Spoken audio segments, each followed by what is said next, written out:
Welcome. I'm Teresa Harding, and I am so excited that you decided to join me here.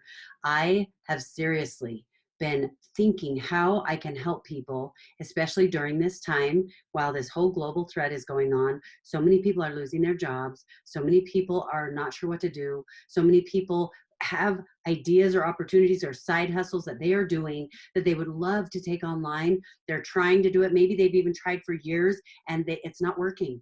They can't figure out what to do, or they don't know what to do. They don't even realize it's an option. So I have been building business for so many years. I have helped hundreds and hundreds of people hit 6 and 7 figure incomes. And I have trained thousands of people in over 55 countries. I have been doing this for a long time. I know how to help people be successful. And I've been so busy in the business that I've been creating that it's been fun. It's been fulfilling. That's what I've been doing. But the reality is, as I see what's going on, and I start having friends and other people come to me as I see what they're needing, and people are wanting what I've been giving to the people that I'm working with, my clients. They are needing it, they're wanting it. And I am excited to show you this for a couple of reasons. Number two, because that's my passion. I am so excited to help you find success and give you hope that, look, you can do this. This is something you actually can do. I don't care who you are. You guys, I have worked with people who are super shy, super quiet, don't want to talk to anyone. I've worked with people who are very outgoing. I've worked with people who have crazy limiting beliefs that stop them from taking almost any action you can even imagine, all the way up to people who are go-getters and driven. And I'll tell you this, I know how to help you. And I know that the principles that I'm going to teach you here absolutely work, and they are a simple step-by-step way to go in the direction you want to go. So I'm excited that you're here with me. In this training, we're just doing the 7 biggest mistakes that small business owners make when trying to take their business online. Now, I'm assuming that you already have an idea. If you don't have an idea or a thing that you want to do, you don't know the thing, well, those are other trainings that I do, and hopefully we'll be able to get that message to you as well. But I am just telling you that if you know what it is that you want to share, I don't care if you don't even know how to get it out there. If you know that this is the thing that you're good at, you're awesome at this. You guys, I have a friend who she was widowed at a pretty young age, and it was a very traumatic experience. It was really hard. And over the years, she has become friends with people in that community who are also widowed. She has met lots of people. She's tried dating online. She's done all kinds of things. Well, guess what?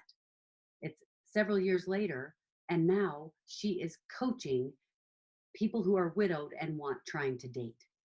That is what she's doing. She's discovered she's very good at it. She's been working with people for years for free. She helps people and she sees them get results. She knows how to do this. So you guys, I don't care what it is. There's somebody online. He is he has a website where he has people come in who want to go on trips to go hunt down Bigfoot, tours to go look for Bigfoot. And he makes 5 figures a month, more than 5 figures a month. You guys, whatever it is that you are excited about, the thing that you want to do, you can make it work. You have to be able to give somebody a result. And I'm going to show you some of the step-by-step things that you need to be doing that will get you going in the right direction. And every single one of these things are game changers. I didn't give you this for free just so that I can give you some wimpy stuff so that, oh, to kind of to get your information. I'll just tell you this right now. The stuff I'm telling you here, these are some of the sexiest, some of the most powerful things that when I teach them to my clients, it changes the game for them. All of a sudden, they either have epiphanies, they start seeing different results, they start to win, and they start to win big. So I want to share these with you. The first one is that they don't know who their customer is. This seems way too simple. A lot of times people think, what? Well, I know who my customers are. I know, especially if you already have something that you've been selling. Well, I know who my customer is. Well, I'll tell you this. this is one of the biggest mistakes. And I would invite you, as you listen to the 7 biggest mistakes that I'm going to share with you, that you don't look at this going, oh, I've heard that already. Because I promise you, you will not grow if that is what you do. I want to invite you to look at this and go, how can I implement this differently? If I've tried this already and I think I've heard this before, but it hasn't worked for me, maybe there's a tweak that I can learn that will change everything. You guys, some of the clients that I work with, we will tweak. I'll ask them. I'll say, "Okay, these things that I taught you to say to your clients, and this is how I taught you what I taught you to do in the close. Is this what you're doing?" And they'll say, "Yes, yes, I'm doing exactly that. I'm saying this. I'm using that script. I'm doing the stuff." And I'll say, "Okay." And we'll get to a point where I'll think, "Okay, I cannot figure out why you're not seeing success if this is what you're doing, because I know this will work and I know the kinds of results we see." So I'll say, "Okay, do it with me. Show me what that looks like." And they'll do it with me, and immediately I'll see 1, 2, or 3 things. I'll see different things that they are doing that are completely changing it. I'm saying, no, no, no. When you do that part, you've got to be looking in my eyes. You've got to be looking in my eyes, and you've got to be thinking about me as the customer. I have to matter more to you than anyone else right now. And when you just said that, you sound like you're worried about what you're going to say next. You guys, I know how to help people do this. So keep your mind open. And if it's something that you think you've heard before, I want you to listen to it and listen for ways that I'm telling you differently, than even a little bit differently than maybe what you've done before. Okay. So number one, they don't know who their customer is. This is what most people do. Most people say, okay, this is how you define your target market. First of all, you look at your current customers and you look at that base, and you look at who your customers are. Who are your current customers right now, and why do they buy from you? Okay, that's great. It's not necessarily bad. The next thing they'll say, now go check out your competition. Go see what your competition is doing, and kind of watch all of that. They'll say, analyze your product or service. Look at your products or services and see if it's the thing that your client needs. Then they'll say, choose specific demographics to target. Let's decide, do you want 50 and older? Do you want 50 and under? Do you want, male, female? Do you want people who live in this area? Yeah, all of these things can be helpful, but that is not you knowing who your target market is. They'll say, okay, consider the psychographics. That actually is more important than almost any of the other stuff. They'll say, okay, now evaluate your decision and look at additional resources, all of these things. I'll just tell you right now that this is actually what you need to do, because you are in one of two situations. You, number one, either have a product or service that you're already ready with, or number two, you have, you don't. You don't have one. You have one or you don't. That's it. You have one of two choices. Now you've got to decide who your dream client is, whether you've already got a product or not. I don't care if you've already been selling, because I know people, I've worked with people, and I have been this person who has worked and worked and worked thinking I'm working with my dream client, because my dream client, of course, is the person who is buying my product, right? No, your dream client is the person you want to work with, that you can't wait to wake up in the morning to go work with these people. And I can tell you right now, I've worked with a lot of people, including me, who have created a business, and I'm working with a whole group of people who it gets to the point where I'm like, I I don't even want to go to work today because I have to deal with that. That is not your target audience. That's not your dream customer. Your dream customer is the person you choose. So what you need to do is you need to first of all think, what is the result I want to get people? Because usually you have a thing that you're passionate about. Whatever that thing is that you're passionate about, what's the result I want to get them? I want to get them, like my friend, I want to get them dating in a healthy, confident way after they've been widowed. That's what I want to give. I want to I want to make sure that my clients have the best gear to go camping when they are going out hunting. Whatever it is that you do, if you're a chiropractor or a doctor, I want to make sure that my clients' backs are pain free. I want to eliminate pain from their life. Whatever. What is the result you're trying to give them? That does not tell you who your dream client is, but it's a start. Now you decide who is the person I want to give that result to. And I'll tell you the biggest trick, and it's actually a super simple thing, but you actually have to commit that you're going to sit down and do it. And this is not just, oh, a freebie training, and I'm just going to tell you a few things. We're giving you assignments. All 7 of these different mistakes that I'm going to tell you, I'm going to give you assignments because I want you to be successful. I want to see you having results and changing your own game because you took the time, your precious time, to listen to this training. Now, you need to know what your clients or your customers, the people you're going to be serving, you need to know what their pains are and what their desires are. And I'll tell you right now, that is the most important thing that you can ever know about your client or your customer. You've got to know their pains. You've got to know their desires. So first, you're going to write down, and this is one of your action items. I want you to write down a list of the character traits that you love in the people that you work with. And one way you can do that is you can look at your existing base, but think about the one customer that you love the most, the one that you can't wait to hear from. When they call you, when they get on the phone, when you get an email from them, when you get a question from them, you get a smile on your face. Like, it's Henry. I love him. What is it about that person that makes you so excited to work with them? Because I can tell you right now, my list, I have the list of the people I do want to work with and the type I don't want to work with. Well, the stuff that's on my don't want to work with is whiners, complainers, people who blame and make excuses for everything. Those are people that are not my dream client. I would love to help them. If they watch my stuff and it helps them, great. That's why I'm putting out free content all the time. But that's not my dream client.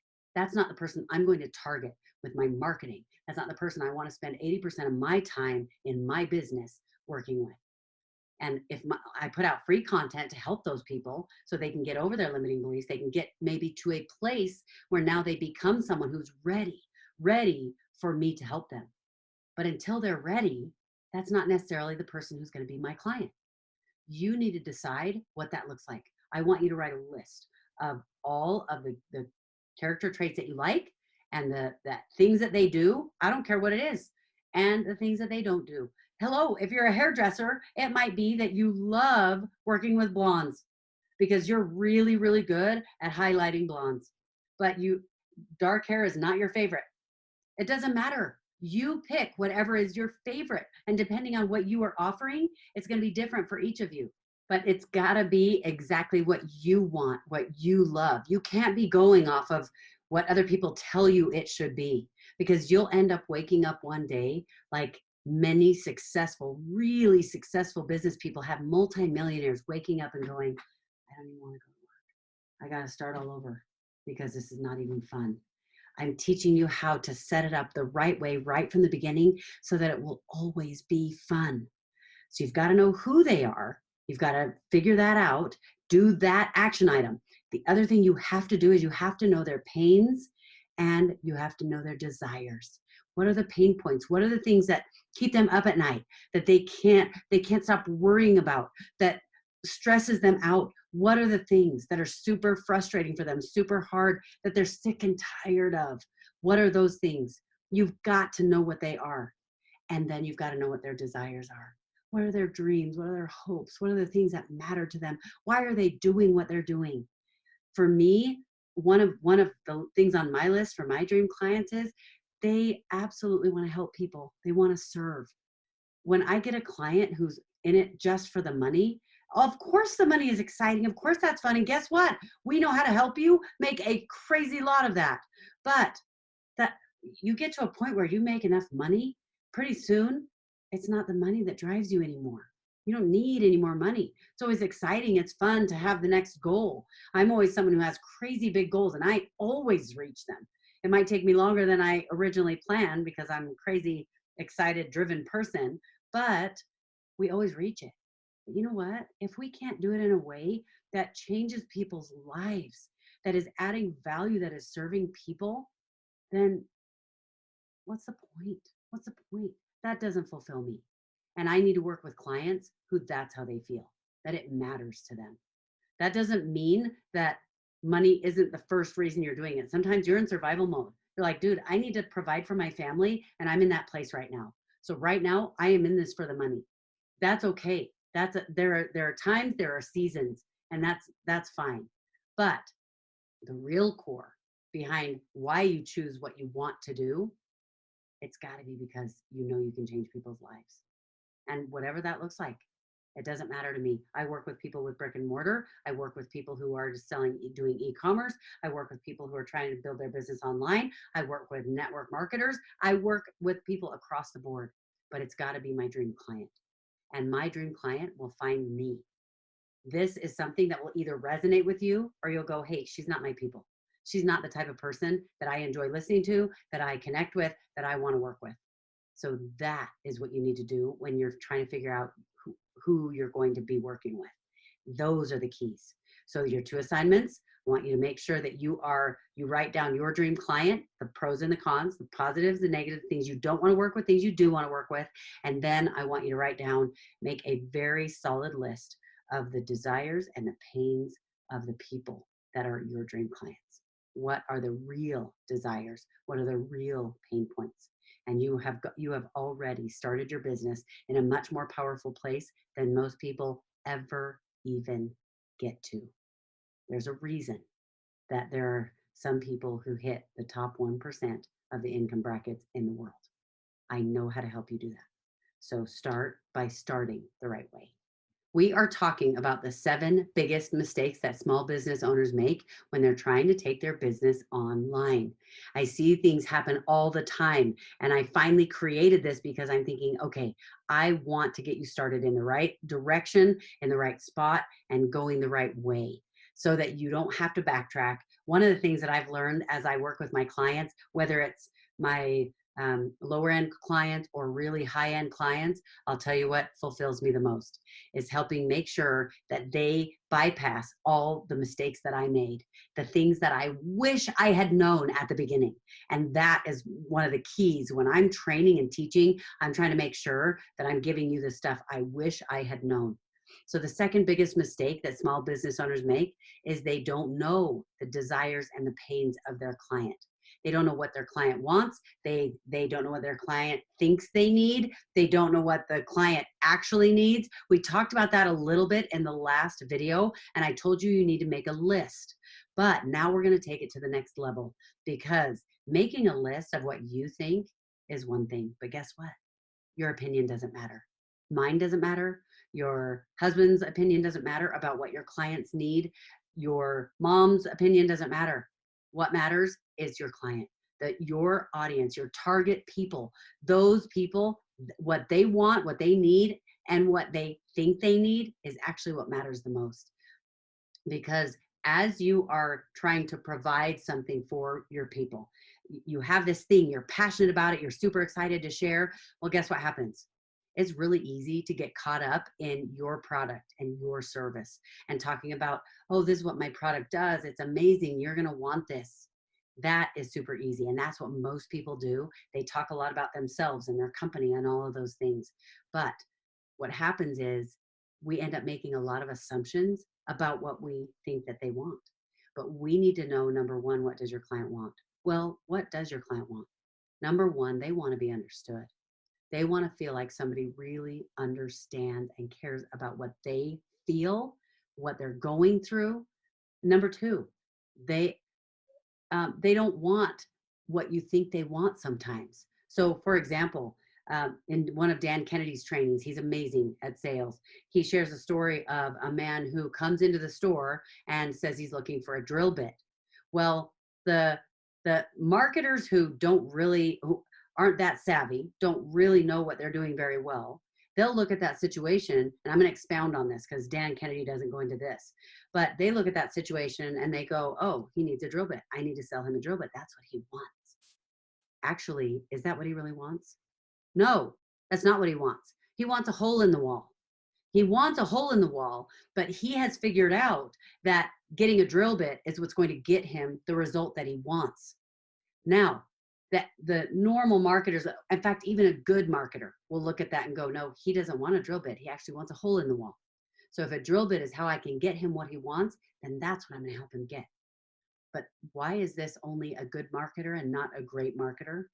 Because that they haven't even dialed down in to what really is what the client wants. What does he really want? He wants the hole for something. He either wants the hole because he's trying to put insulation in the walls and he needs to um, like make some holes to tear out the piece so that he can blow it in. He is maybe he's trying to hang a picture. Maybe it's because he just moved into a new place and he's excited to set it up. Maybe he's setting up his man cave. Maybe he's trying to make the house beautiful for his wife and he's so excited and he wants to be the hero for her and he's hanging stuff up. You don't even know. You think he wants a drill bit. And if you're really good, you think, oh, he wants a hole in the wall. Well, actually, maybe what he really wants is a beautiful home and he wants to be the hero for his wife. Maybe what he really wants is he's a high level corporate executive and he is excited to have a place at home where he can veg and just relax. And so he's setting up his area. Maybe it's a girl who is, finally on her own for the first time and she's so excited about it and wants to do things herself. She wants her independence and she's excited to make that happen. You don't know what it is until you get to the bottom of it. Because if that man walks into my store and he needs a drill bit because he wants what he thinks he needs is a drill bit. What he wants is a hole in the wall. And guess what? What he really needs is he needs that house put together as quickly as he possibly can. Let's say he's doing it, to be the hero for his wife. He's doing all this stuff. And guess what? If I know this, then my approach is going to be completely different. When I go to him, I'm not going to say, oh, I can help you find the best drill bit. Here we go. It's in this aisle. This is where it is. Oh, awesome. And now I think I've done this great, amazing job. What I'm going to do is I'm going to say, okay, so help me understand what you're looking for. Then I find out, I get to the bottom of it. Now I know what he really wants. And I'm saying, okay, we have a few different options. We actually have some drill bits and you could do it that way. But how big is your painting? How big is this? What is it that you're trying to do here? Tell me what the needs are for this. Because if that's what you need, we have a drill bit and you could do it that way. But we have these sticky wall hangers that are super quick, super fast, and they hold for years. And it doesn't ruin your wall paint because you can pull it off and they have this special, you see what I'm saying? Or we have these beautiful scalloped hooks for your towel because you were trying to hang a hook, whatever. If I really know what he wants, what he really is wanting, now all of a sudden, not only am I going to do a better job taking care of him, he is going to feel understood and cared about. And guess what else is going to happen? He actually might end up buying more of my products because now I have more things that will help him. And when he goes home, not only is he going to be able to hang the picture that he originally wanted, but in the same amount of time that he thought it was going to take him to hang the pictures in one room, now he's got everything he needs to hang the stuff in all the different rooms, and he's going to be able to do it in much less time than it would have originally taken him. So now I've helped him get the result that he really wants because I knew what he really needed. So that is what's important. The other things that your clients want, your customer wants, they want the truth. They want your attention. They want somebody to pay attention to what it is that they need and what they want. Have you ever gone into a store or gone into a place where you're supposed to get a service and they hardly look at you, they hardly pay attention to you, and you finally are like, dude, I'm out of here. If they don't help me in 5 minutes, it's because you are not feeling like you're getting attention. You're not feeling like you're being understood, like somebody cares that that your time is important. There are a lot of things going on right there. The last thing that your client wants is they want a solution. They want a solution to their problem. And whatever their problem is, if we don't really care about them and get to the bottom of finding out what that is, we're not going to be able to do nearly as good of a job. The reason that I was able to create a sales team of millions of people and $1 billion business is because you get to a place where you learn to care more about the client or the patient or the customer than you do about yourself. When you really care more about giving them what they really need than you care about the sale, or you care about selling your product, or you care about how many followers you have or whatever it is, I'm telling you, the game changes for you and your business will explode and your finances will explode. So you might think we're just talking about, make sure you know the pains and desires of your patient or your client. That's not what we're talking about. We're talking about exponentially growing your business, and this will change everything. So second thing is, we talked about what your client wants. What does your client think they need? They think they need you to listen.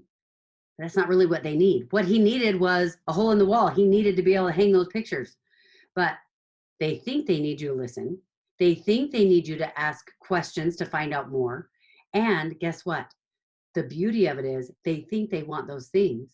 And if you do listen, it gives you the answers that helps you find out what they really need so that you can get to that place we've been talking about.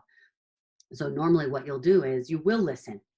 Number one. Number two, you will ask questions. Ask whatever questions it takes to find out everything you can about what they think, about what they feel, about what they want, about what they think they need, about what they think they want, whatever, everything. And you will figure out what they actually need and what they actually want.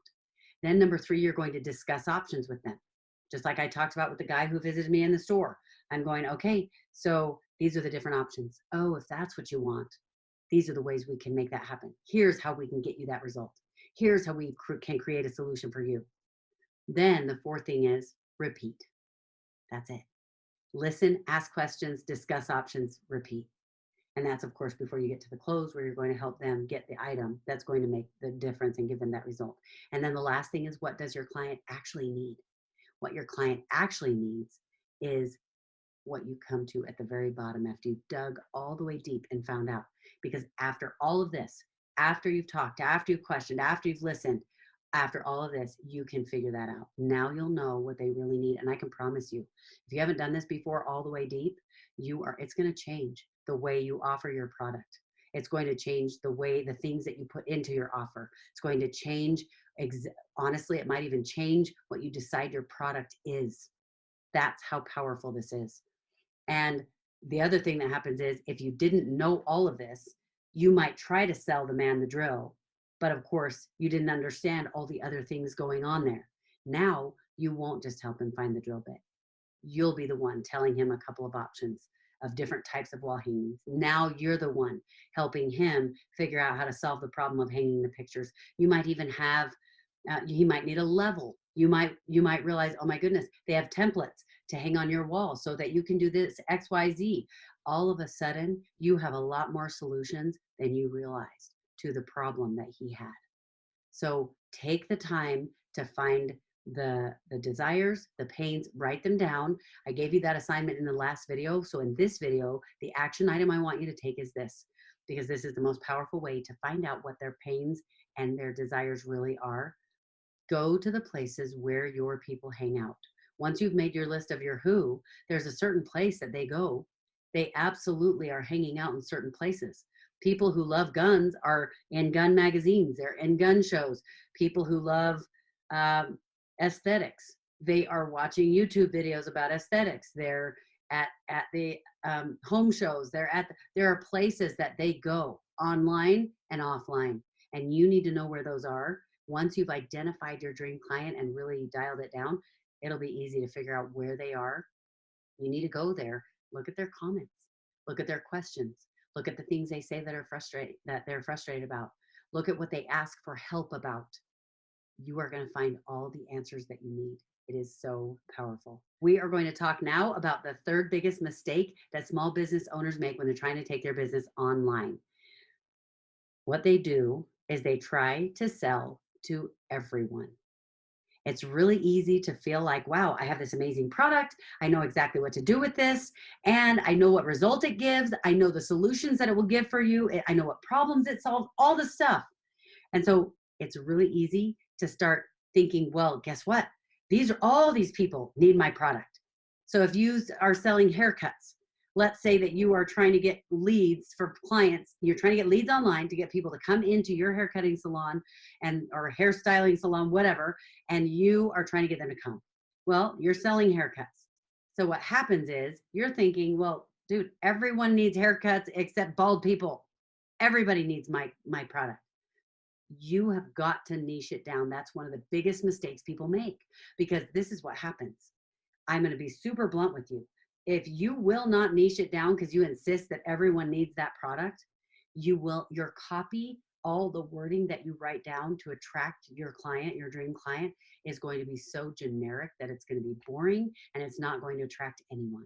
And in fact, it will probably attract exactly not your dream client. The people, the lowest on the rung that you would least like to work with. You have got to niche it down. And I'll give you a secret in just a minute, because you don't have to give up on other clients or patients or customers.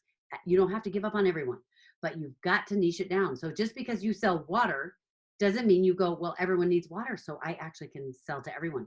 No, you niche it down and decide exactly who you want to sell water to. Do you want to sell to families in residential areas in North Carolina? Or do you want to sell water to high-end companies where you're providing water for the entire group of employees? Do you want to sell water to people in low-income communities and figure out ways to help them get the water that they need and get clean water? Are you trying to sell to charitable organizations? What are you trying to sell to? Everybody does need water, but that is not your customer base. You have got to niche it down. Once you know the who, you still think that that the needs allow that you're going to sell your product or service to everyone, but just because your product is needed by everyone doesn't mean that's your audience. No matter where you are in your business, I don't care if you've already got a successful business. I don't care if you are kind of struggling to figure it out, but you're doing okay. I don't care if you're brand new. I don't care if you haven't even decided what your product is yet. It is time for you to check in, because even if you're just brand new starting, you're going to be getting going. You're going to decide what your product is. You have got to check in with yourself and go, do I need to niche it down more? If you can niche it down more, it's probably a good idea, because that is going to be what draws your dream client. And what's going to happen is, as you write your copy, when I say copy, for those of you who aren't familiar with that, because we're working with some people who are trying to go online for the first time, copy is the wording you use in your marketing that makes people stop and look. What are they going to be reading? In fact, is it going to even have a good enough hook that they're going to stop and pay attention? Maybe, maybe not. But if you do not niche it down enough, what's going to happen is it'll be so generic, it'll be just like everyone else's. If you niche it down all the way down as much as you can, then guess what's going to happen? You are going to be able to write your copy, and you're going to be talking to this very specific person. And when you talk to that very specific person in that very specific way, because you know exactly what they think and what they feel, and you know what their desires are and their pains, guess what's going to happen? They're going to read it and go, oh my goodness, this person is talking to me. How did they know exactly how I feel? This is exactly me. This is, oh my goodness, I can't believe this. That's what you're going to create, and it's going to be amazing.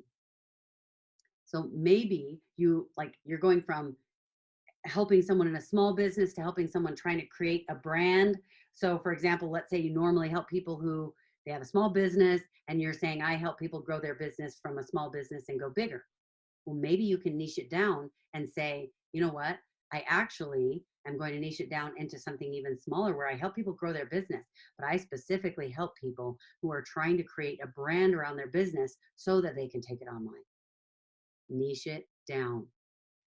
Now, how do you decide how to narrow your niche? It's actually pretty simple. I'm going to ask you a few questions. And as you think about the answers to this, and I'm going to ask them fast, because in 5 seconds, you're going to realize, oh, I get it. This is how you're going to niche it down. Number one, what ticks you off? What totally makes you mad? Number two, what breaks your heart about whatever product or the customers that you work with? What breaks your heart? Is it because all the other dentists are totally treating them this way and they don't give them all the options that allow them to save their teeth? Whatever. So what ticks you off? What breaks your heart? What's the big problem that you are trying to solve for these people? The big thing. What are you sick of everyone saying? And when people say, oh, find your passion, and you're going, well, everybody says find your passion. What does that mean? This is what it means. It means ask yourself these questions. What are the things that make you so mad that you are sick and tired of it? You want to know what it is for me? For this new brand that I've started, this new business I am starting outside of the business I already created, I am sick and tired of people not knowing what to do.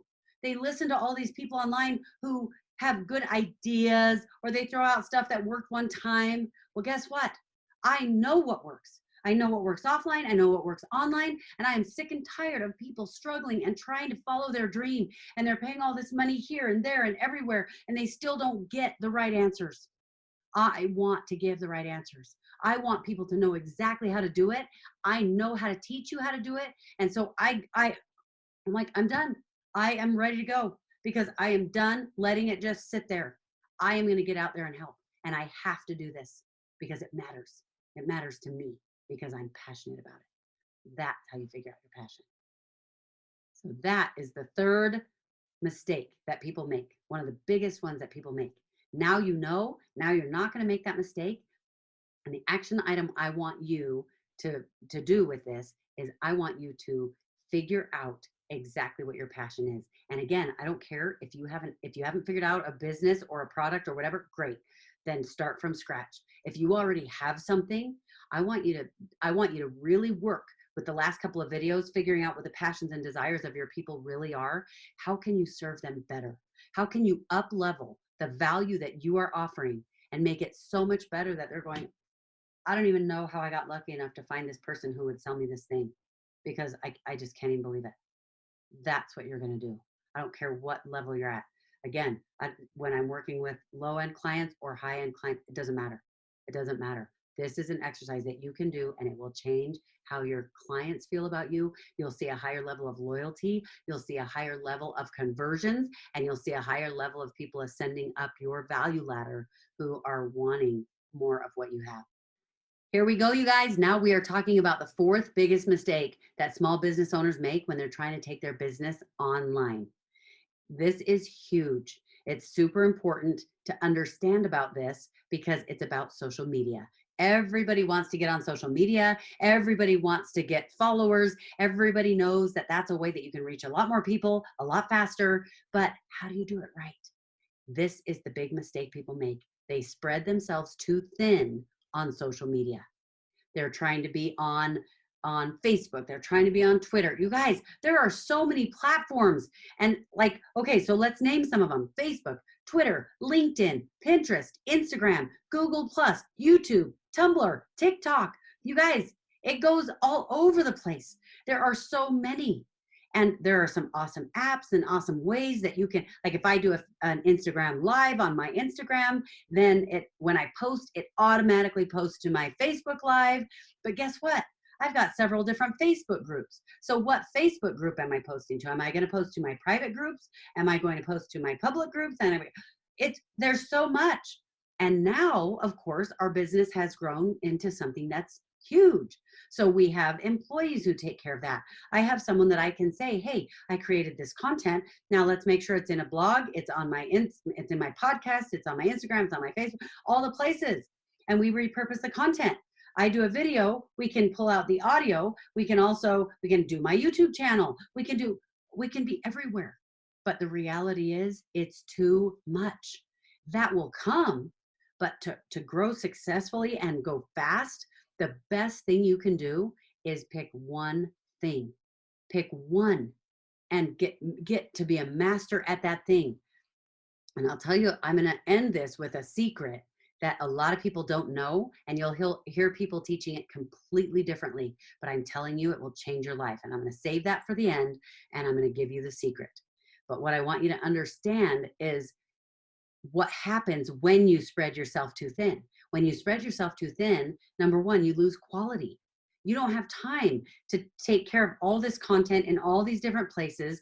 And so you can't keep up, or you keep trying to create all different kinds of content for different types of platforms. And it ends up taking all your time, and you're not even able to spend the time giving the value and serving your clients and your customers like you need to be. That's what you need to be doing. Okay. Number two, you lose intimacy. The more you're trying to go everywhere, guess what happens?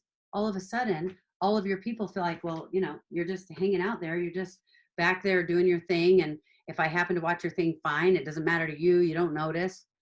You lose that. You want to keep the feeling that, hey, your people are connected with you. You're going to lose that if you spread yourself too thin. The third thing you lose is you lose focus. all of a sudden your time is split in so many different directions that you are going different directions all the time. And it's super hard to stay focused in one direction. Make sure you're completing the things and the pieces that you need to do. Guess what? Social media is so fun. And I'm not even talking about getting on it and scrolling just for fun. I'm talking about for business. It's fun to get on Instagram and post your stuff and post your stuff on YouTube and have a TV channel and do all the stuff. It's really fun. But guess what? It is also, it helps you lose your focus.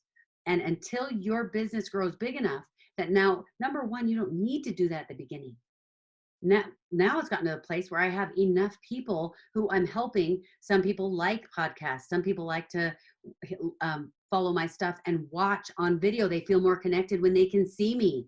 But some people they're like, dude, I'm an entrepreneur. I don't have time. I don't want to watch a video. I just want to listen while I'm in my car, whatever. So we're putting it in different platforms. But guess what?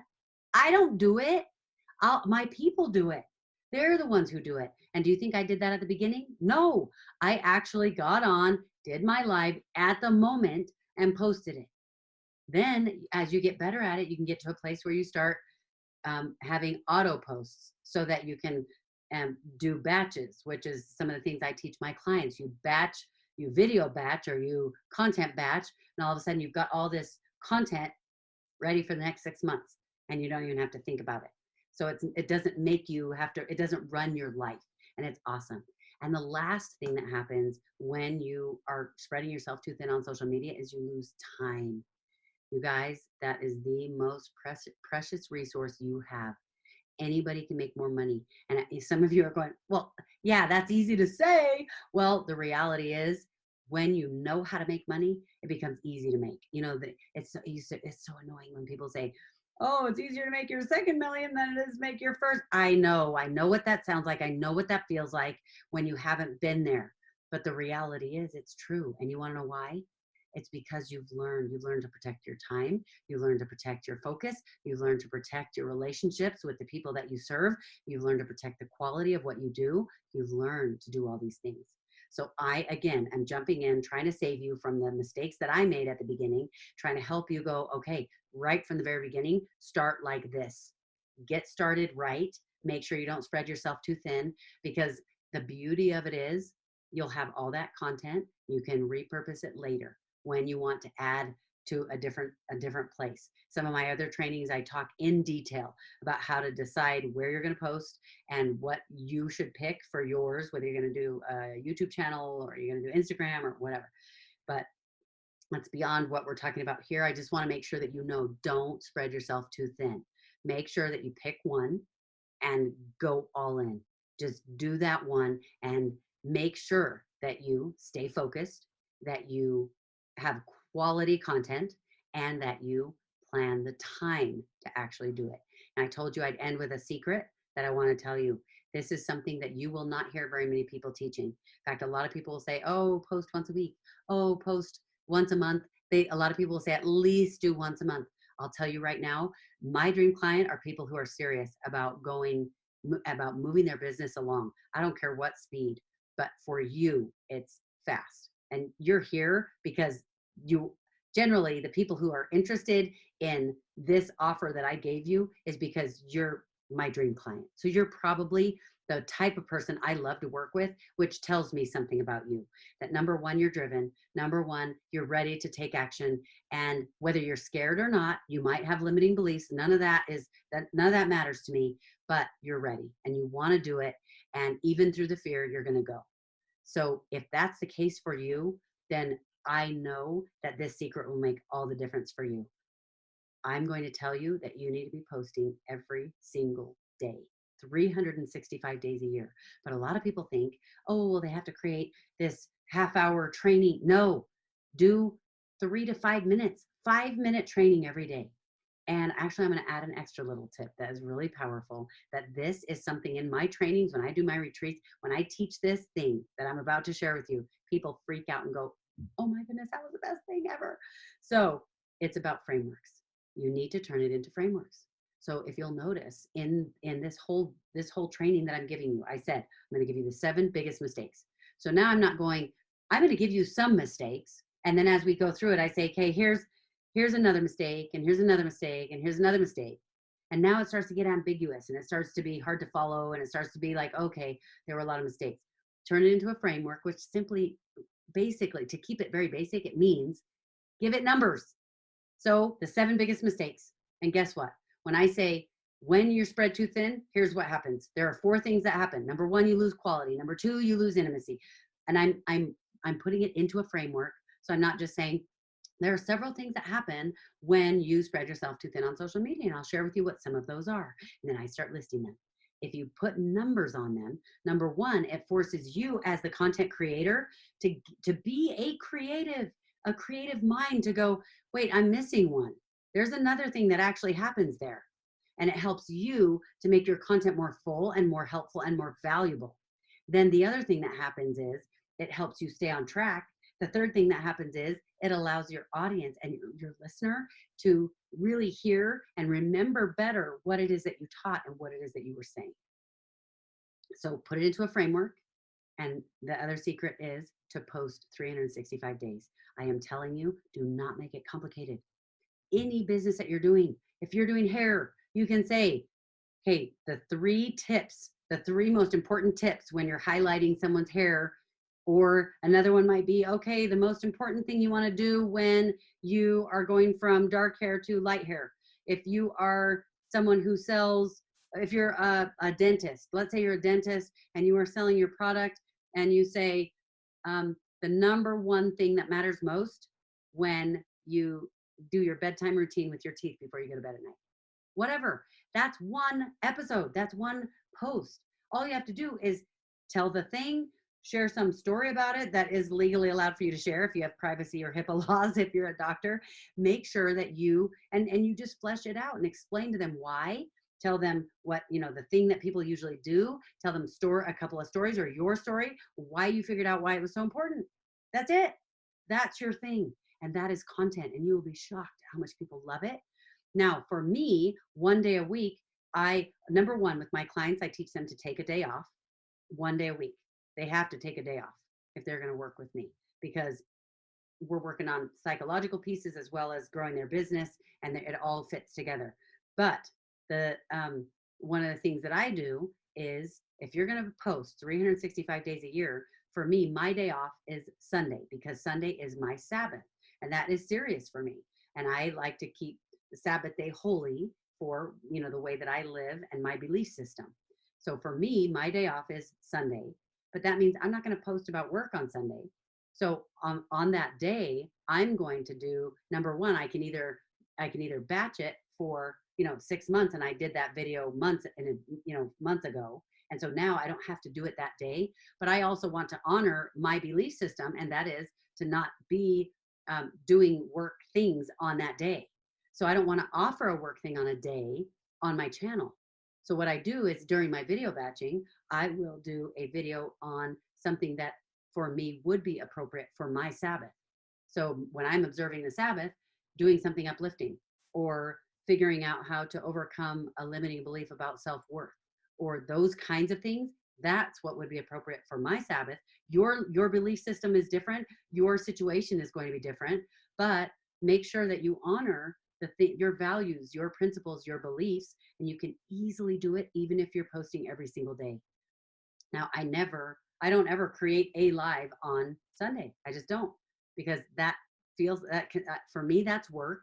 Even if I'm doing an uplifting thing, it feels like, oh, I've got to go do work. I've got to go do the thing. So instead, I do it ahead of time, but I always make sure that the content is something that's appropriate for that day, for my business, for my life, for my belief system. So I will promise you this: if you will post every single day, in 1 year from now, you will look back and your life will be different. Your finances will be completely different. You will not believe the changes that have happened in your life.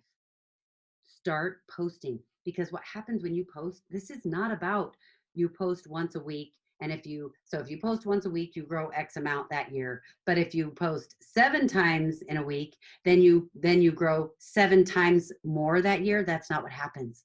What happens is you grow exponentially.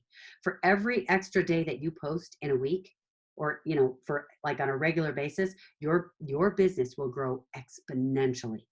So I am telling you, Commit to doing 365 days. Now, once you have a huge following, once you're going strong and you're feeling like, I'm not really trying to grow as fast, fine, you can go down. But just do whatever is you feel good about. This is your business. You can choose. But I just want to let you know that I want you to understand what I wish I had known. If you will post every single day, it will be to you as if you had worked 10 times more hours every day that week. That's how much difference it makes in your business. So try me. Just try doing that and see what happens. So just make sure you're not spread too thin on social media. 5 minute thing every single day, not hard. You can do this, and you can do a whole bunch of those ahead of time and then have them auto post. But I'm not going to get into that right here. There are YouTube videos and places you can go learn that. But I just want to make sure that you see success with your social media. And social media, it's phenomenal way to get your message out there. The fifth biggest mistake that small business owners make when trying to take their business online. We've been doing a series, and we're to mistake number 5. Mistake number 5 is super powerful. And I probably say that about every single one of these 7, but it's because it's really true. I picked the cream of the crop, what is actually going to help you the most, what my clients pay for to get this information. I'm giving something that I could sell you, but I'm giving it to you for free because I want it to be super valuable. I really want you to see results and success. So number 5 mistake is they have no USP. USP stands for unique selling proposition. They have nothing unique, nothing that helps them stand out, nothing that makes them different from everyone else who sells exactly the same thing. This can work for any business. I don't care if you are in the medical field. I don't care if you sell a service, carpet cleaning or hair care or massage, whatever. I don't care if you sell info products. I don't care if you're network marketing. In network marketing, in fact, you have thousands, if not millions of people, depending on how big your company is, selling the exact same product.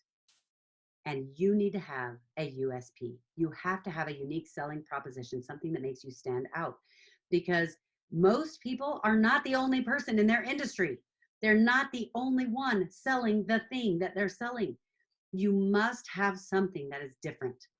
You must be able to tell them how this solves their problem in a way that nobody else can. Why does yours solve their problem better than someone else? Let's take network marketing, because in network marketing, that's probably one of the hardest ones, because it's not like if you have an info product and you sell how to grow your business and make it, make more money. And I'm selling how to grow your business and make more money. You and I are going to teach completely different things. We're going to teach in a completely different way. We're going to connect in a completely different way. But if we're in network marketing and we're both in the same company and we're selling a health product, you and I are both selling the exact same product, and with the exact same bonuses, with the exact same promos, and with the exact same free stuff that comes with it. So how do you make yours unique? Well, I'm going to go through that. But you have to be able, I will tell you, in fact, by the time we're done, you will know how to make yours so unique that they are looking at you, who sells exactly the same thing as I do. They're looking at you and going, I have to buy from this person. Oh my goodness. Like I'm not, I look online, I find it online. I don't care. I have to buy from you. And that's what I'm going to show you what to do. I'll share with you an example that FedEx did. FedEx, there's UPS, there's FedEx, there's the post office. There are all these places that can mail your packages. There are hundreds of them. But when FedEx changed their marketing to have a USP, a unique selling proposition, it changed the game. And guess what? When you need this, you go to FedEx. And this is what they changed it to. They said, when it absolutely positively has to be there overnight. When it absolutely positively has to be there overnight. They have a whole bunch of people selling the same thing. And now all of a sudden, I have to go with FedEx because they are going to solve my problem in a way that no one else will. So when it's done right, your product becomes so irresistible to your client, or your service becomes so irresistible that they're like, oh my goodness, I would be stupid not to take advantage of this. I have to do this. So here's the beginning step of how you create a USP, because part of it is in understanding what it is that you want to offer. And you have to really dial that down and understand. And the second piece is creating an offer around the thing. Instead of just having the product, you're going to add things to an offer. And I'll talk about that in a second. But first, I want to show you how to, this is step one of creating your USP.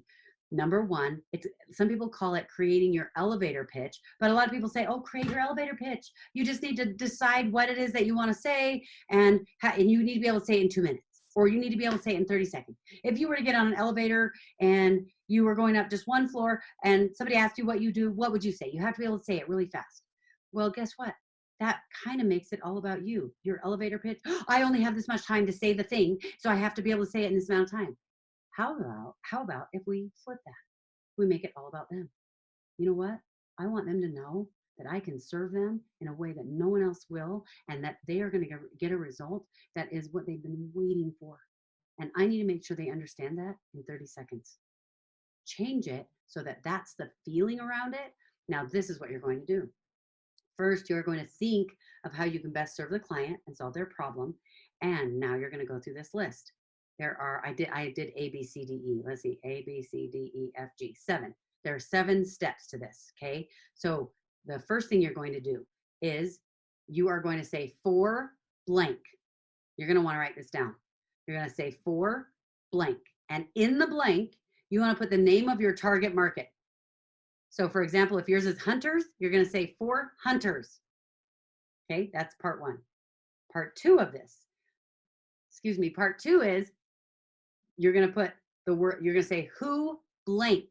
So you've just said for hunters, who blank. And in that blank, you're going to put what they need or are looking for. What's their desire?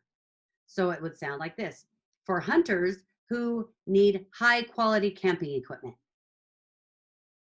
That's what their need is, because that's your product. You might not sell guns. They might need guns too, but you don't sell guns.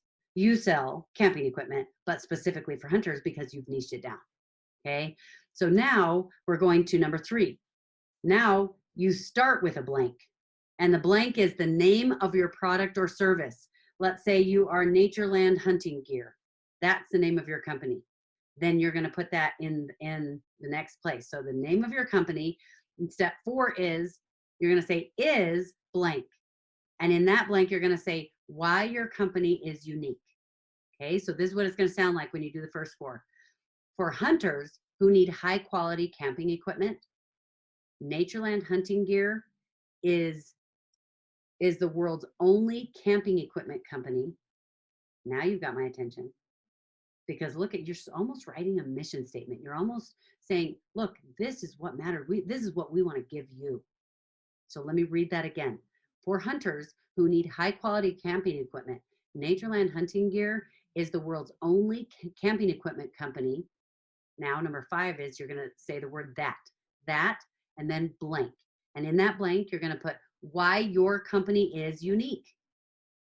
Now, remember, this is all of this part, this 6-step process, 7-step process is just kind of the first phase of getting you dialed in so that you can figure out what your unique selling proposition is. Okay. So let's look at what that sounds like now.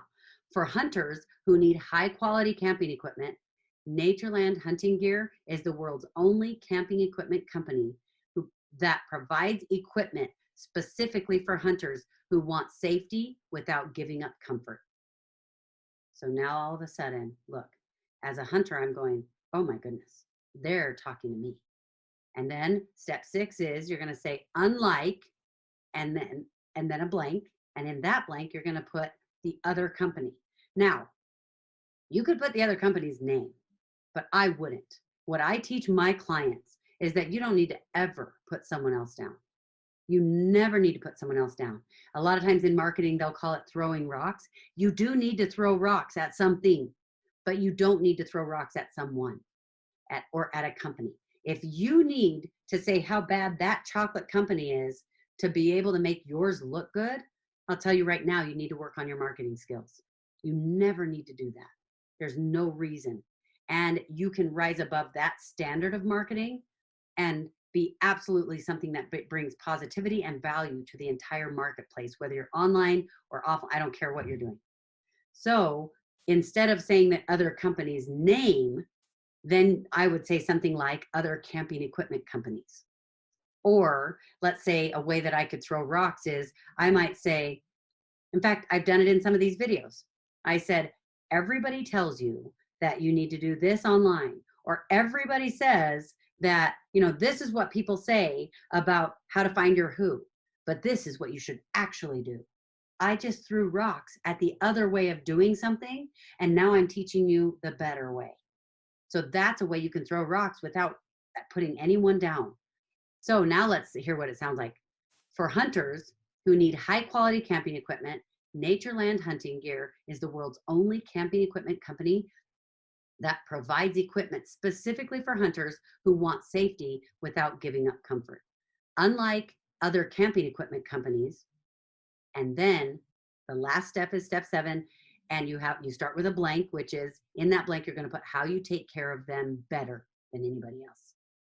This is where you get to figure that out. So it might sound something like this. We make sure our hunters have exactly what they need. So remember, we said, unlike other camping equipment companies, we make sure our hunters have exactly what they need. So see how we're throwing rocks, but we're not saying anything bad about anyone else or any company. Now let's listen to the whole thing and see what it sounds like.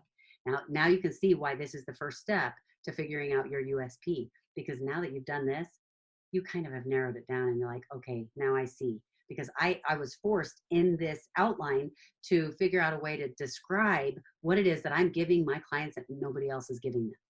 So listen to this again.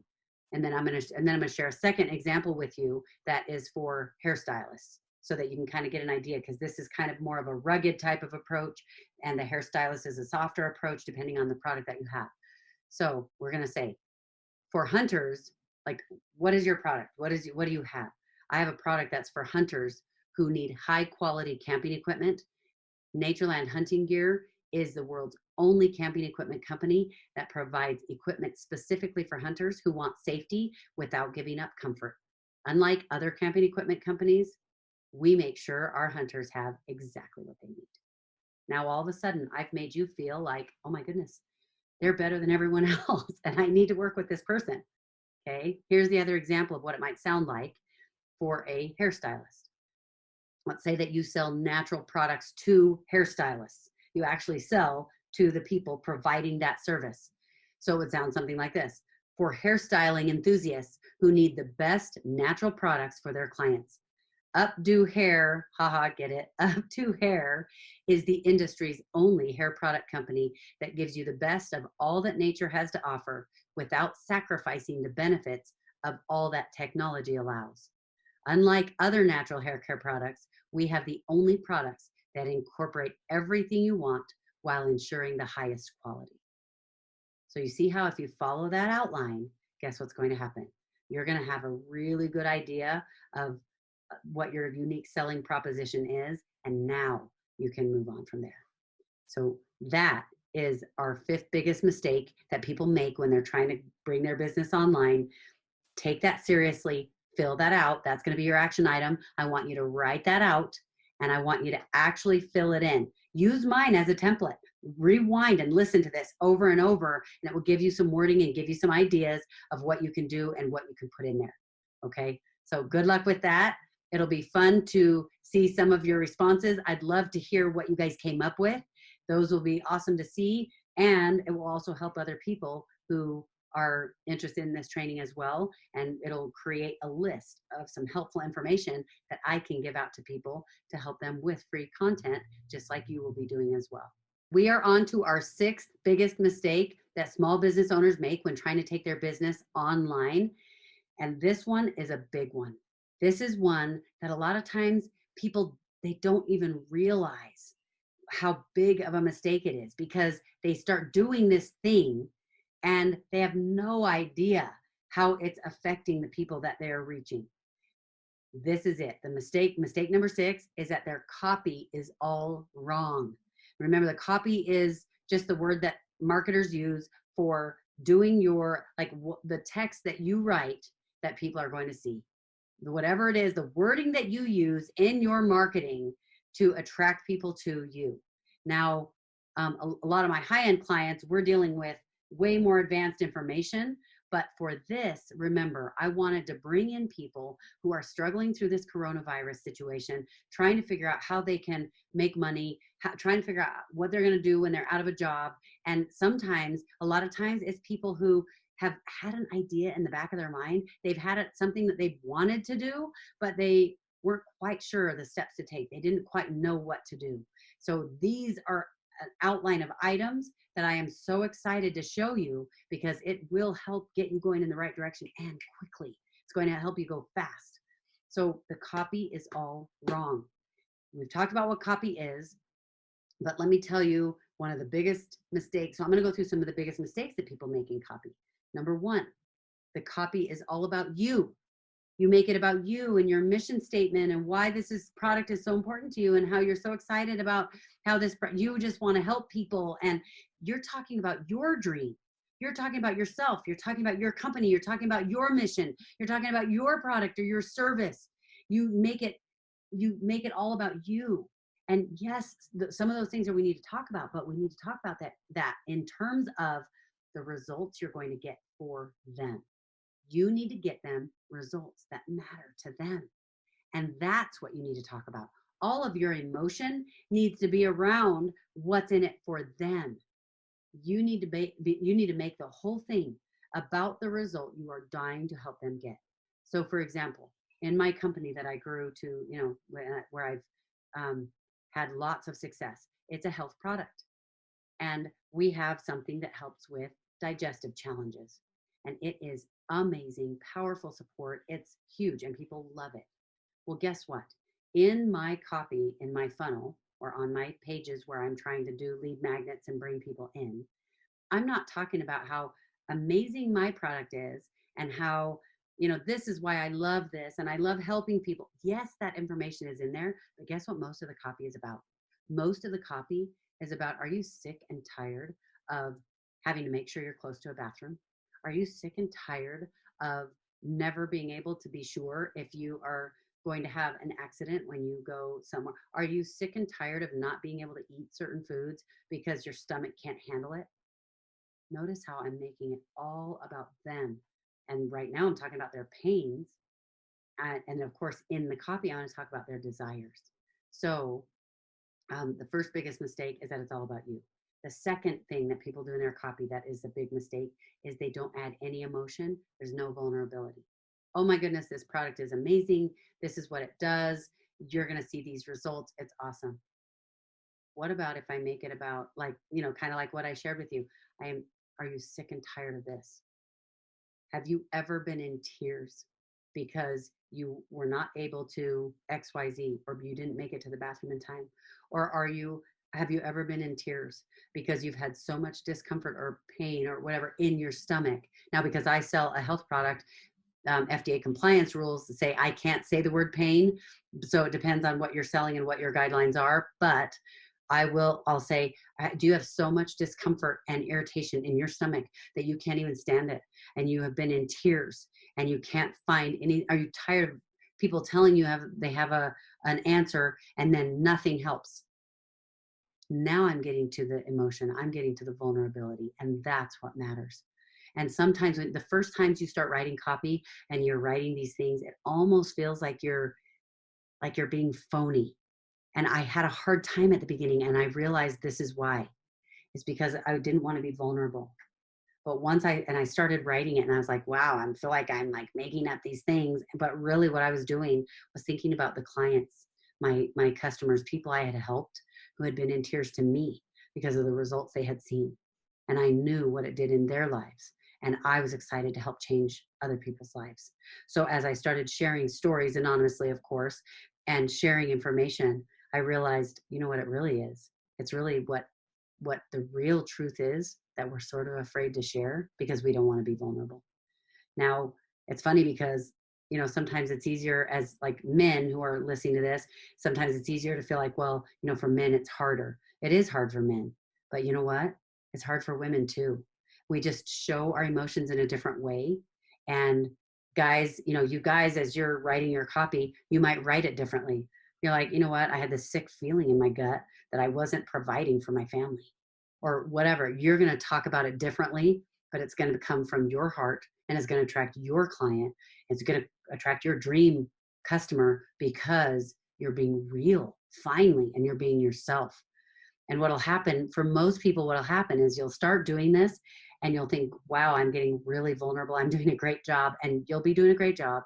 And then as you get better at it, you'll go, wow, I thought I was being vulnerable, but I kind of wasn't really. I was still holding back because it was a little scary. And that's okay. Take it a step at a time. The third biggest mistake people make in their copy is that they're unclear or they're vague. They're unclear about exactly what the person needs to do to take action, to go buy the product, to sign up for your newsletter, whatever the action you want them to take, it's unclear and it's not simple enough. They don't quite know what they're supposed to do and they're confused. Okay, the fourth thing is not proofreading for grammar, for spelling, for flow. We don't have to be perfect and it's okay. English is kind of one of my things and I want the grammar to be perfect. I want everything to be right. I want to be accurate. But I started realizing the more perfect you come across, the more other people will feel like, oh, I can never be like that. I can't learn from her because she doesn't really know what it's like to be normal. Well, guess what? I know what it's like to be normal. When I do my trainings, I get all dressed up. I try to look awesome. But guess what? On my Instagram, on my social media, I let people see what I look like when I'm not all dressed up because I need people to know that I need, number one, to be real for me so that I'm not faking something I'm not. But second of all, I need them to know that they can be real too because I can't change people's lives and help them if they don't really see the path. If I can't help them see the right path, you've got to help them see the path.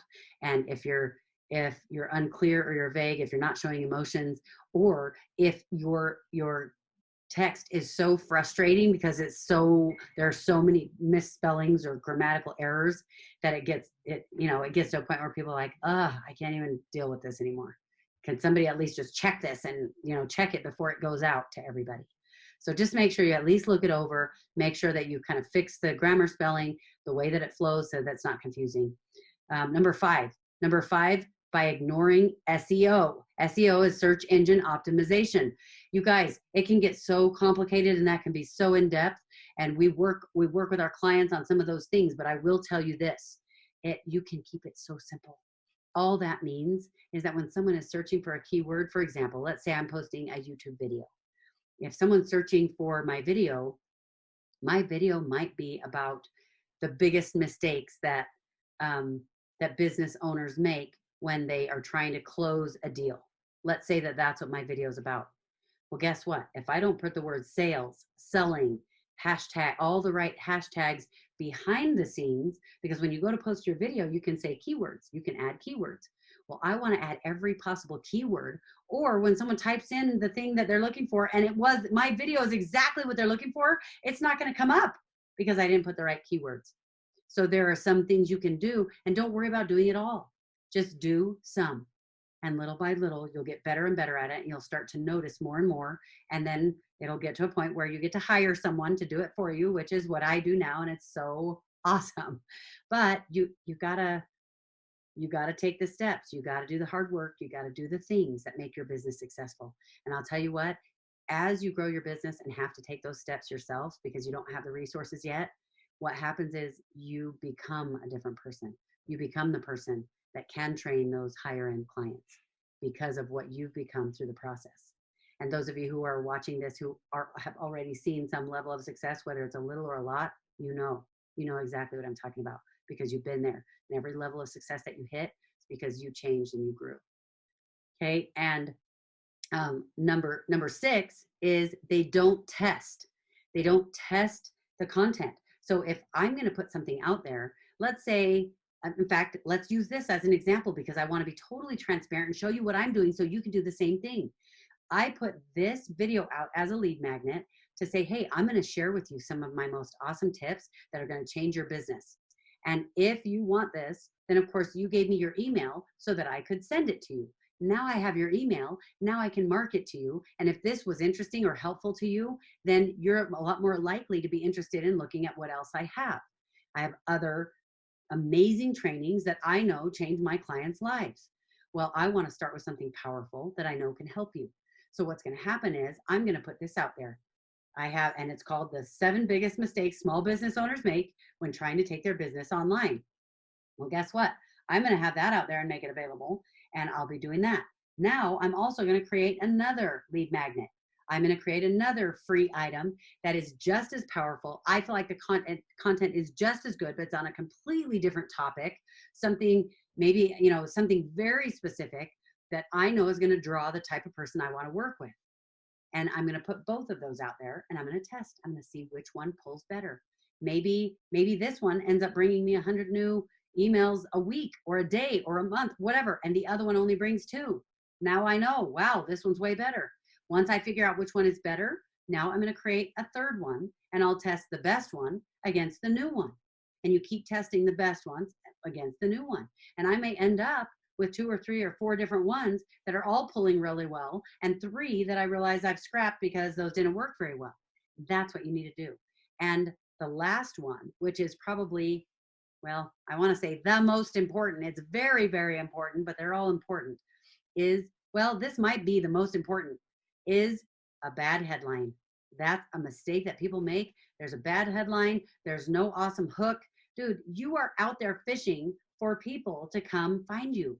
They have so many things to look at. You darn well better have an awesome headline, or else people are not going to be interested.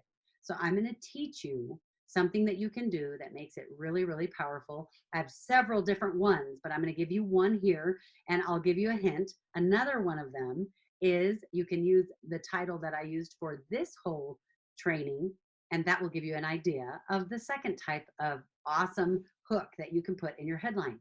But this is a second one, okay? But use the one that I used for this one that you just got, but here's a really powerful one that you can do. What you want to do is it's super easy. You can say how to blank without blank. That's it. And this is what you're going to put in the blanks. How to, and in the first blank, you're going to put desire. One of the desires that you wrote down that your customer has. How to blank without, and in the second blank, you're going to put a pain point. How to grow your business online and start earning money within 7 days without giving away the farm and using up all of your savings. That is something that you could use. Now, one of the things people think is, oh, that's going to be too long. Don't worry about how long it is. If you've got a good hook, how to blank, they're in. They're watching the 7 biggest mistakes small business owners make. Well, guess what? If you're a small business owner, already you're going, wait, the biggest mistakes small business owners make? I don't want to make those mistakes. Let me see. But it's quick. And if that wasn't compelling enough, they're not going to click on it. If they do click on it and they click to the next thing, well, that better be compelling too, and it better be pretty easy. And so what happens is people are interested to go on to the next level if they like what you offered, if it was not boring, and if you had awesome headlines and awesome hooks. So that's a great way that you can do it. And your action item for this section is to go, and I want you to write 5 different headlines. Don't just write one. Write 5 different headlines, because you can test the different headlines. 5 different headlines, how to blank without blank. And if you want to get real creative and you caught on to what I was talking about with my title here, with this whole training, do 1 or 2 of those as well. All right. Good luck with that. I'm excited to hear how that goes. I am excited for you to actually be doing that, because I'm telling you, if you have a good hook, you are going to get more clicks than 90% of the other people who do not know how to do this part. All right. Good luck. Have fun doing that, and have fun testing it.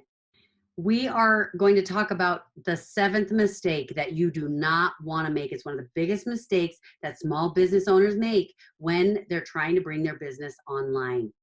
And when you hear it, you're going to go, I know.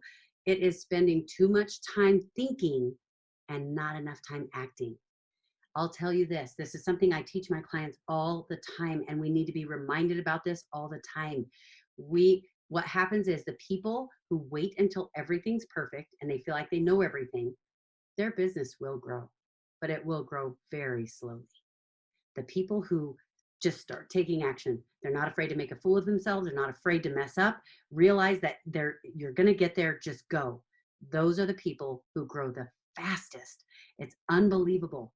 And one of the things that I actually hadn't been planning to talk about this, but I'll add this in. One of the things that a lot of people think is they think if you were to see the road to success, you think it goes this way. And then you see the road to failure and you think it goes this way. And if there were a street sign, then the different directions on the street sign would say that success is this way and failure is this way. And you would go, okay, I want to go the success route. But that is not how it works. What happens is that both of those signs are pointing in the same direction. That is the road to success and failure, because you cannot succeed unless you take the steps along the way, which are what some people call little failures. Or you could say that, wasn't Einstein? It was Thomas Edison. Thomas Edison invented the light bulb, and he said, I didn't have 999, the light bulb wasn't 999 failures and one success. It was a process that took 1,000 steps.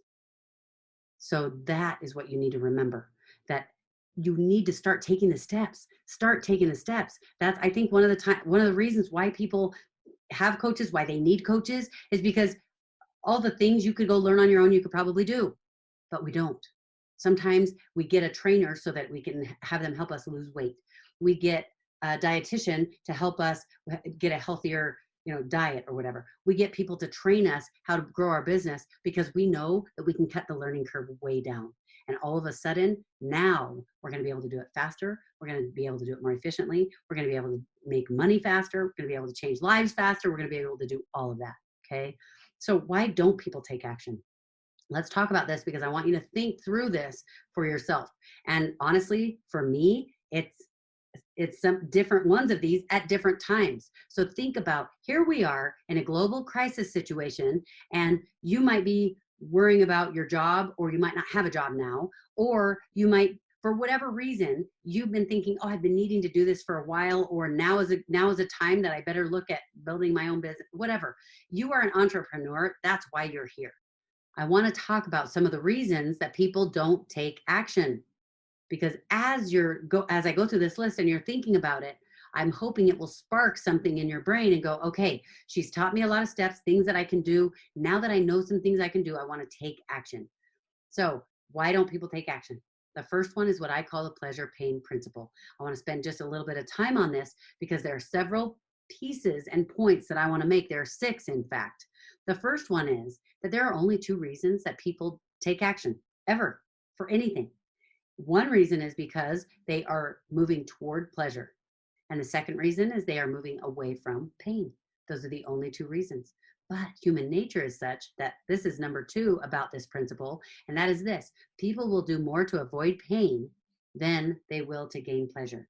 Human nature is such that it's way more compelling to stay away from pain than it is to go toward pleasure.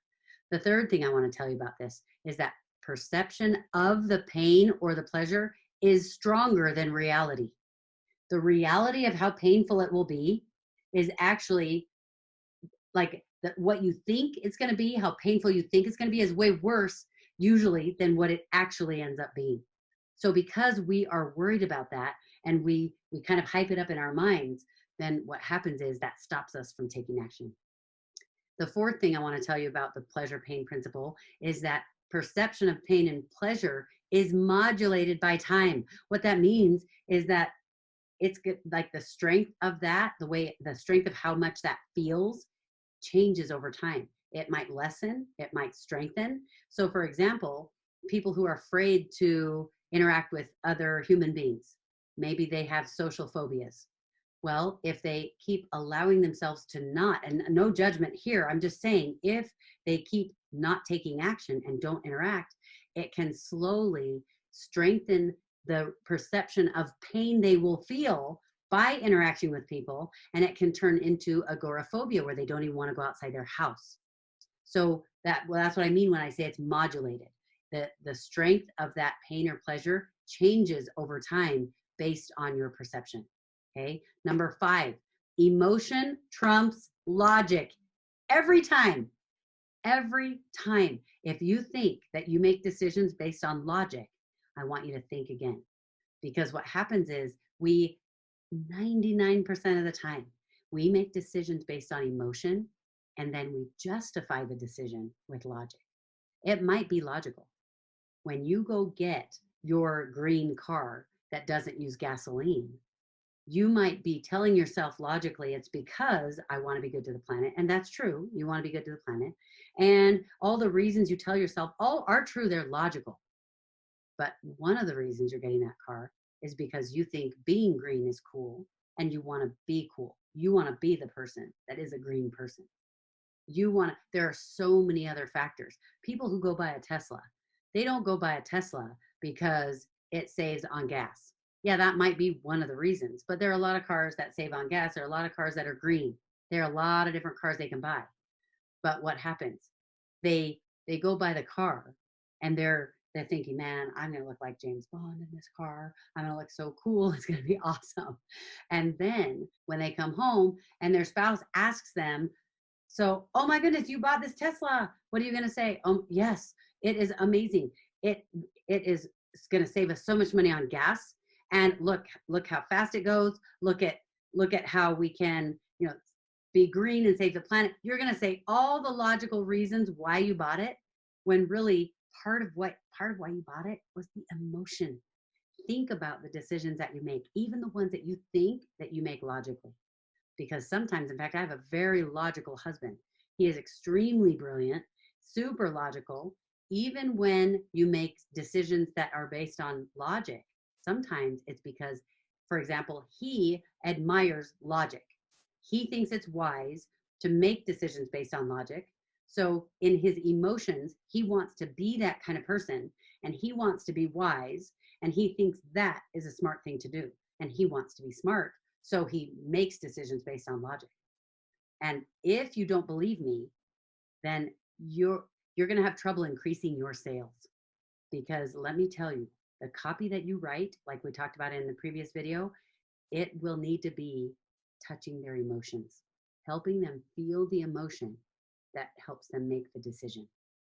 So if you think that you're not making decisions based on emotion, what's going to happen is your copy is going to be different and it's not going to be as good.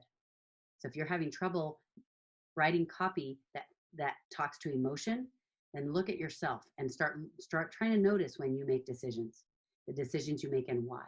Because if you make the decision and I said why, and you'll give me the logical reason. You'll say, well, I made the decision to go running because I know it's healthy for my body. I'd say, so why do you want your body to be healthy? Well, because then I feel better. And you'll keep going deeper. I'll teach you a trick to get to the real bottom of the real truth. Ask yourself the why question 6 times in a row. After 6, you usually get to the bottom of it. So for example, if I said, why do you go running? Well, I want to be healthy. Why do you want a healthy body? Because I know that I'll feel better. Why do you want to feel better? Well, because then I can do the things I want to do. I can play with my kids. I can whatever. Why do you want to be able to play with your kids? Well, because I want to have a good relationship with them. And you talk about that. Why do you want to have a good relationship with them? Because they matter to me. And what's the point of having kids if I want to share life with them. I want to share. It's very interesting. By the time you get to number 6, the real reason that you want the thing, whether it's because you want your body to look hot, you want to be able to be active, whatever, there is emotion involved. So that's super important to understand. And then the last thing I want you to understand about the pleasure pain principle is that survival always beats desire. And survival mode isn't just about not dying. Survival mode can be, I got to protect myself because I'm uncomfortable in social situations and I have to survive. So I'm not going to put myself in a situation where I'm going to feel like a failure. So that is also part of the pleasure pain principle. Okay. Now, the other reasons why people don't act is because they're listening to other people's opinions. Are you not doing something because there are people telling you, dude, it's not going to work, or that's a silly idea, or everybody thinks they can do that or whatever. Is that why? Quit listening to those people. I can promise you right now, if they're telling you that, I can almost guarantee you they are not successful and they don't have the life that you desire. That's not someone that you want to listen to. The next reason that people don't take action is because they don't believe in themselves. They either don't believe they're smart enough, they don't think they're skilled enough, they don't think they're worthy enough, they don't think they're confident enough, they don't think they're like the other people who are successful in the thing. That is no reason not to start, because I promise that will never go away until you start. It's kind of a conundrum. What happens is, as you start taking the steps, you start to gain the skill and you start to go, oh, after 10 times post, honestly, it's after about 10 times posting on social media, you start going, okay, I'm starting to feel a little more comfortable. After about your 40th post is when you go, oh, okay, now I'm getting good. But if you don't ever do the first one, guess what? You're not going to get smart enough, skilled enough, confident enough. You're not going to get any of those things. So start doing it now. The other reason people don't take action is they don't have time. I promise you, you will never have time. So figure out a way in your schedule to make time. This is such a big deal that this is something when I'm working with my clients, we have a whole section where we work with them to help them understand, like basically help them to buy more time. We know how to help them add more into their like put things in their schedule in a way that they get way more done and that they now have more free time than they ever did before. It's crazy. And so we spend a lot of time working with them on that, because can you imagine if you could do that? Now all of a sudden you're going to find it a lot easier to find success in your business. It's crazy. The other reason is because they think it's too late. Uh-oh, I missed the social media wave. Uh-oh, I missed the info product wave. Uh-oh, nobody wants to learn how to play the piano anymore because they could just play your piano. You think it's too late. It's not too late. Another reason is because they failed before and they're scared of failing again. Well, guess what? You have to fail towards success. So if you've had a failure, all that means is that you haven't had enough failures to be successful yet. And the failures don't need to be something that is scary and negative. I'll have a failure, and you know what? It'll be something that I tried something and it didn't work. You know what that tells me? All that was is an experiment. Now I know that one's off the table. Okay, now I've got these other options on the table. I'm going to try the next one. And when that one doesn't work, I've narrowed it down a little bit more. So try to start changing your perspective on that. The next reason is because they get distracted. Are you someone who gets distracted? If you get distracted, block out your time. Block out time so that you make sure you're spending the time that you need to accomplish what you're trying to do. The next reason is because they procrastinate. That's an easy one. One of my favorite quotes is, if it weren't for the last minute, a lot of things would never get done. And for me, I'll tell you what, I am in hyper progress mode. I get things done so fast at the last second. So I have had to work very hard to make sure that I plan things out in a way that I'm not doing them at the last minute. Now I'm getting things done ahead of time. And I'll tell you what, my business explodes when I do that. It's amazing. So not all of those, but many of those reasons have to do with fear. They have to do with fear. So I just want to end with how to take action. What do you need to do to take action? Number one is going to shock you. And it is this. I want you to give up. Give up. And I'm sure you're thinking, what? Give up? I don't want to give up. I don't want you to give up on your dream. What I want you to do is give up on feeling good. Because what happens is people think, well, I'm not going to do that because it doesn't feel good. I'm not going to do that because it doesn't feel good. I don't feel like it right now. Now's not the right time. Stop. Give up on that. Give up on the feeling good and realize, you want to know what? I got to get a little bit out of my comfort zone or my life will never change. It will stay exactly like it is now, the way you've been wishing that it will change. I promise you, you can change it. You can change it, and it's not as hard as you think it is. It's like Tony Robbins says. He says, most people overestimate what they can accomplish in a year and underestimate what they can accomplish in a decade. I can promise you right now that is so true. I never, ever would have believed that in less than 10 years, I could create $1 billion business.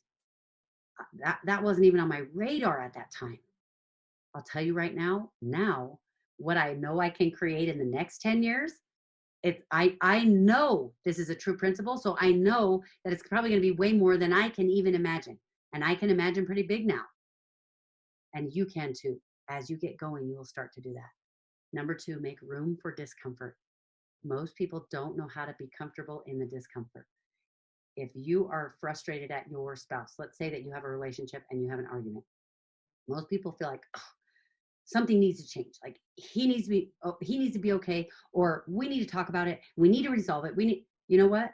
You can, but you honestly don't have to. My husband and I have been practicing this. It is so powerful. Guess what?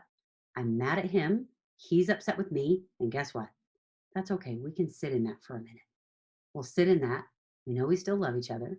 We're not okay with the way things are, but we're okay to sit in it for a minute. Make room for discomfort. Number three, connect with your why. Why do you want to do this thing? And if you're not totally sure and you say, well, I want to do this because I want to help people, do that trick I taught you about the 6 whys. Ask yourself why. Why do you want to do that for people? Well, because this and this and well, why is that important to you? Go down 6 times. I'm telling you, for some of you, by the time you get to the end of this, and I'm talking girls and guys, by the time you get to the end of this, some of you will be emotional. It will make you emotional. You'll cry because of what you figured out. Okay. So connect with your why. The next thing is set a commitment. Set a commitment. I'm going to do 1 hour every day where I don't have interruptions. I'm going to start doing this today, and every day at 2 p.m., I'm going to do whatever. Set a commitment. Number 5, start. Just do it. Okay. And then the last one is your inaction, because you're not going to be perfect. You're going to start doing stuff, and then something's going to come up and you're going to go, oh, I messed up again. I didn't do it again. So guess what? Own it. Be comfortable in the discomfort. Go, okay, I hate that I gave up again and that I blew it and I didn't do it and I don't like this feeling. And guess what? I'm going to be okay in the fact that I don't like this feeling and I have this feeling and I don't like it. But what that's going to do is now next, after I'm done having this feeling and I might need to sit in it for a couple hours. I might be kind of bummed about it for the evening. And then tomorrow, guess what? I'm going to do something different. So I'm going to give those to you again, the 6 we're going to review, because I want you to start doing this right now. This is your action item to do these 6. Give up feeling good. Give up thinking that everything has to feel good all the time. Number 2, make room for discomfort. Number 3, connect with your why. Number 4, I want you to set a commitment. Number 5, I want you to actually start. Do the thing you committed. And then number 6, I want you to own your inaction. When you mess up, when you didn't do it, guess what? Every massively successful person does those things. And every massively successful person didn't take action sometimes when they planned on it, when they committed to themselves they were going to do it. And then guess what? They never stopped trying. Never. You can do this. You have a powerful business. You have a powerful thing that is yours to share that nobody else can share like you can share it. I know this because I absolutely have the strongest belief that every person who is on this earth is here because they have something that they are meant to contribute while they are here. And if you are not doing yours, it's there. You can do it. I know you can do it. So get on it, because you have something truly amazing to give to the world. You are meant to contribute that thing. What is that thing? Figure it out. If you already know what it is, then do it. And what I want you to know is that, I hope these 7 things, I know they'll change your business. Get going on those. If you feel like you need more, if you feel like you need more help, that's what I do with my clients. I help them figure out what the thing is. I help them learn how to take control of their time, their schedule, how to get 10 times more out of their time and have more free time. I help them take their very first steps through the process of doing the things and starting it right. I help them, I'll hold their hand if they need it through the entire process to show them exactly how to set up their business. I make sure that they're keeping everything simple for them, for their client, which actually makes their business easier anyway. I show them exactly how, what to do to build their business online. I teach them the tips and the tricks and all the things that they need to do to see success fast, to have wins quickly. And I honestly, limiting beliefs. I'll tell you this, probably 85% of my time is spent with my clients, even high-end clients, working on limiting beliefs. Because once you're past limiting beliefs, you can do anything. You can do anything. And I'm telling you, you absolutely can. I've seen it. I've seen clients that we've been able to work through some things, and you would not believe what they're able to accomplish after that. That's crazy. So my high-end clients are more advanced. We take what they're already doing in their business. I take them through the necessary steps to exponentially grow their business, to take it from where they are to where they want to go. And I am telling you, I'm passionate about this. If you don't need a coach, if you don't want to be a client of mine, that is absolutely fine. I'm available. You have an idea of what it's like working with me a little bit, but I will tell you this. I have tons of free content. If now is not the right time, if this is not a good fit, guess what? Go check out my free content, because I'm going to keep posting it. I'm going to keep helping you, whether we work together personally or not. So go find the free content, and I want you to keep watching it, keep using it to help your business. And I'm really glad that we got to spend this time together. And I love the feedback. I love the interaction. I'm excited to be connected with you in this way. So good luck. You go crush it.